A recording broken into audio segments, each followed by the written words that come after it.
that to me signals that the central bankers as a class of intellect are unobservant about capitalism, about markets. They don't trust them. And I will further add to this windy question by observing that this shines through in their insistence on administering interest rates rather than letting them be discovered in the marketplace. So there must be a question there someplace, Bill. The question is, are central bankers as a class of person anti-capitalist or anti-market? And is this not their abiding sin that is going to cost us, has cost us, will cost us dearly? Well, I go back to what I was saying before. The fundamental mistake was to assume that the economy is somehow deterministic and controllable. And they determine it. I think the proper model really is an evolutionary, a biological model. So, and of course, there's a long history of this. I mean, going back to Veblen and beyond, that the proper way to think about it, and this Schupertian in a certain way too. What's really important is the birth of new companies, right, and the death of old ones. And this evolutionary process, that it's the dynamic that brings the growth. And I mean, this is the thing that in a way does strike me as odd, but I think it has to do with the analytical framework. It's all to do, there's a presumption that efficiency is everything. That somehow, that if you use the resources you have available in an efficient way, okay, to produce the maximum amount today, that's all there is to it. Where the reality is the big gains come from the dynamism of an evolving economy. And I do fear, actually, that one of the things that these low interest rates have done, and ultra easy money, is that they have had a negative effect on the supply potential of the economy. Well, it's certainly what we're observing more and more, right? And in the United States as well, are these zombie companies, you know, companies that don't really make enough profits even to cover their own interest payments.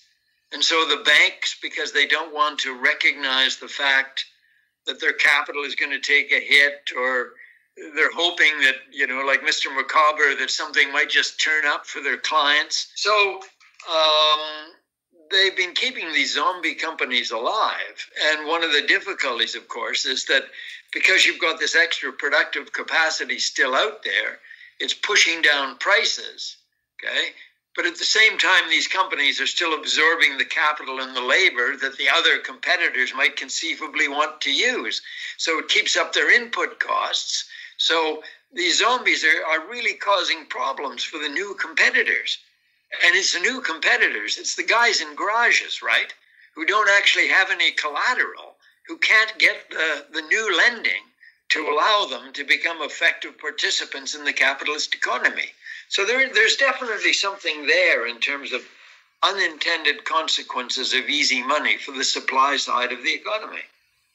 You have to wonder after a while, given the repetitive demonstration of the negative consequences of persistent easy money, whether you can actually call these consequences unintended.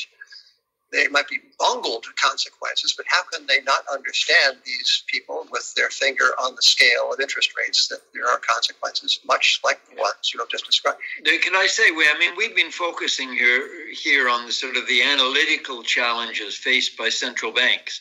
And, you know, maybe they believe everything that they're saying, or maybe they don't. But there is another side to it, too, which I think has to be recognized, which is the political economy side of it. And I think what that means is that certainly coming out of the Great Contraction in 2009 and 2010, fiscal went into reverse very, very quickly. I think there was a sort of sense that everybody might become like Greece.